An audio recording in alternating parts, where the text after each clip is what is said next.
Thank I you. appreciate your coming and No, are you kidding me? participating in this with us. What an honor. I told the ladies here, my father-in-law is sleeping in the house right now.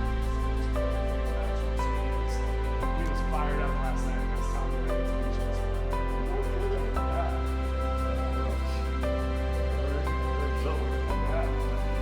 Thanks for allowing us to be here and share a little bit of this day.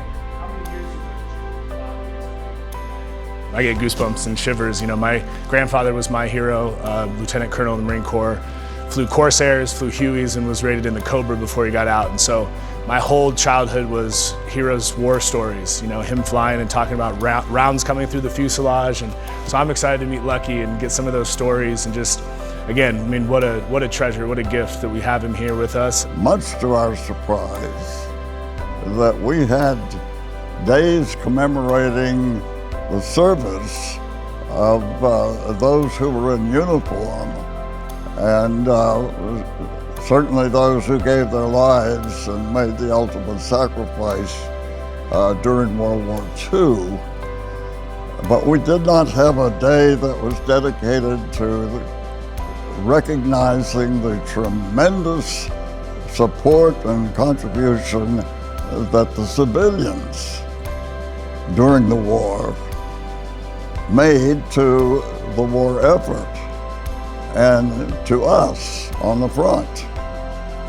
And we thought this was a sad and oversight that those people had never been recognized for what they did, and had it not been for them and the tremendous effort that they put forth when the women came out of the homes and went into the factories and the offices and outproduced the world, not only for ourselves but also for our allies. And had that not been the case, we would not have prevailed in victory. There's no question about it. Their support was so meaningful and so ignored. And no one had ever said thank you for your tremendous sacrifices, because they buried the body bags coming home. They sent us care packages for those who were captured in POW camps. They endured rationing, and so much did they contribute. And for us to never have said thank you, we thought was a travesty. And so, as a grassroots movement, we started celebrating it here at PBN. And eventually I have spread the word and across the country. And there are other places like Pennsylvania and California and Oregon and New Jersey and other places that have picked up on it and said, well, you know, you're right. We certainly should recognize, and it should have been done all this time. And so we started also appealing to Congress to dedicate a national day of recognition. Not a national holiday necessarily, but certainly a day of recognition, to issue a proclamation and get that through Congress. But of course that's a steep uphill climb.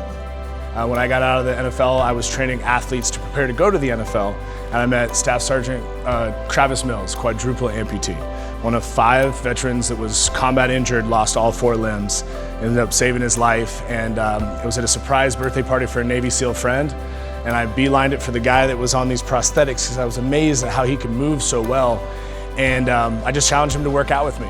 And he kind of made a joke, like, what do you mean work out? I don't have arms or legs. And I said, well, why does that matter, right? We still need to be able to tap into your physicality and see what you're made of. And he said, yo, you must have experience. And I'd never even met an amputee. So I said, man, might as well start with a quadruple amputee, right? Let's see what you can do. And I told him I'd train him like an athlete. Pretty soon he came to the gym and was doing things that he didn't think were possible, and all of a sudden all the athletes around him lost their excuses because the guy without arms and legs is doing all this crazy stuff. So I watched this perspective shift occur, and then I had 2 vets and then 10 vets, and I didn't want to charge these guys, you know? I mean, like I said, I come from a very patriotic family, 3 generations of Marines. I didn't have the opportunity to serve, so this was my way to be of service to these men and women that gave so much. We offer 100% cost-free gym programs. It's actually a 9-week training camp.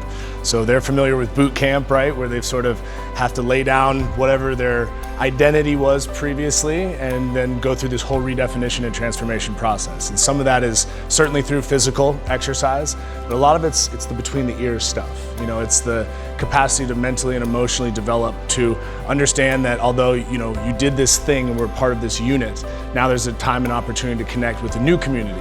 And oftentimes through the traumas that they've experienced, they find such hope and they find such opportunity to be able to not just go through and improve what they thought they couldn't do, but also having a role to serve others like them. We hire them back as trainers to serve other vets that have gone through similar things. And so that's the real magic.